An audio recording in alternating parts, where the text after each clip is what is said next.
Mr. Shail Kumar, he is the speaker today at 2017, Building Golden India. He has also come up with a non-profit organization, Nalanda 2.0. Let's learn more about it. Welcome to Sitare TV with me, Jasleen.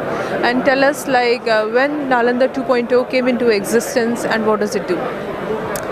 Thank you, Jasleen. So in 2015, I wrote a book, Building Golden India, how to unleash India's vast potential and transform its higher education system now.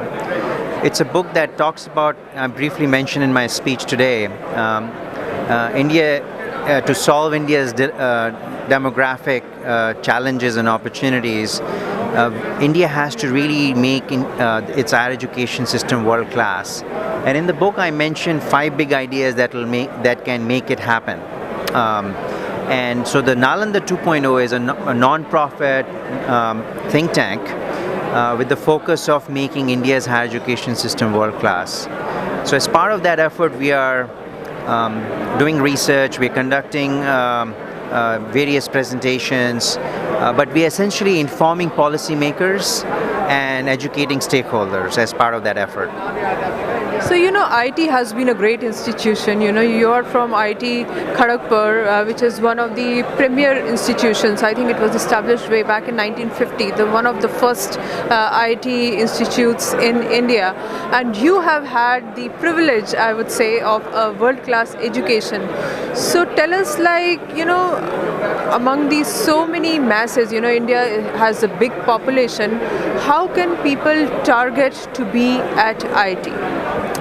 No, that's a great question. In fact, yes, IIT Kharagpur is the first IIT. It was established in 1951. So it was definitely a privilege and honor to be a student at IIT Kharagpur. In fact, they was one of the most memorable 4 years for me. But I think that's what you mentioned is actually a problem, because if you think about the premier brands of IITs, IIMs and AIMS, they collectively enroll less than 0.5% of the total student base enroll in India's colleges. And that is the symptom of a much deeper problem in India, which is a severe shortage of excellent higher education institutions. So my book and Nalanda 2.0 is really talking about how we can expand the opportunities for a large number of people, because we have tremendous talent. Talent doesn't stop at 0.5%. It is a deep talent pool that India has. And India is a young nation, right? 50% of the population is below the age of 25. 75% is below the age of 40. So preparing and educating India's youth is India's defining challenge and opportunity of the 21st century. So we have to really expand the opportunities, not just limit to IITs or IIMs or AIMS. Right, because IIT is more of a technology-oriented institution. It prepares only, I would say, engineers and scientists. What about other people? High-tech education or a quality education or a class education could be on the art side, it could be on any other side, depending upon the interest of it. So when you are trying to influence the policy makers, how are you targeting all the subject areas? No, great question, Jasleen. I don't know if you read my book already or not. But actually, India faces many mega challenges, and when I call mega challenges, it's really challenges that affect over 100 million people each. So challenges like energy, water, food, health, poverty, and it's a whole list. And we look at these challenges, these are complex problems, but they also require interdisciplinary approaches to solving them. So it's not just a technology problem.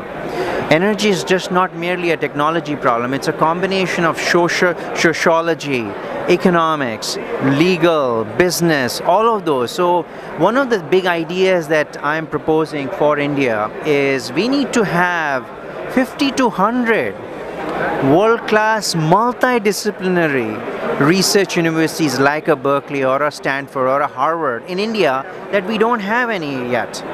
And what these multidisciplinary research universities do is really create a great environment for students and faculty to learn across disciplines.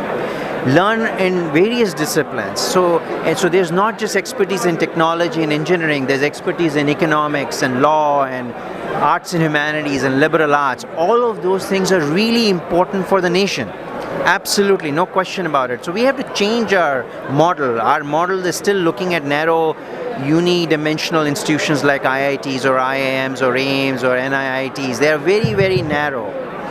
Got it. That was a great point, and those were great insights. Thanks for speaking with us today. Thank you so much.